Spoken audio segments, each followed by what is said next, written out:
វិតគេភ្លឺដូចអំពូលភ្លើងជីវិតយើងដូចភ្លើងដាច់ទុកនឹងបញ្ហាក៏ដូចគ្រាប់ខ្សាច់គ្មានសម្រេចការងារអ្វីម្ល៉េះអាយុក៏ច្រើនបញ្ហារិតច្រើនខំតងឡើងតែមិនដល់ត្រា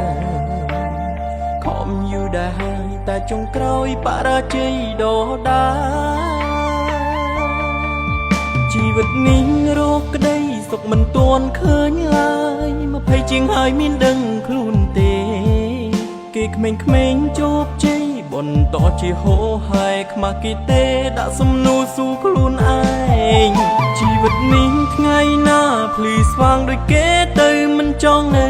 អោបទុកចំបែគិតដល់ថ្ងៃអនាគតដ៏យូរអង្វែងយំម្នាក់ឯងគ្មានអ្នកយកពីខ្ញុំទេ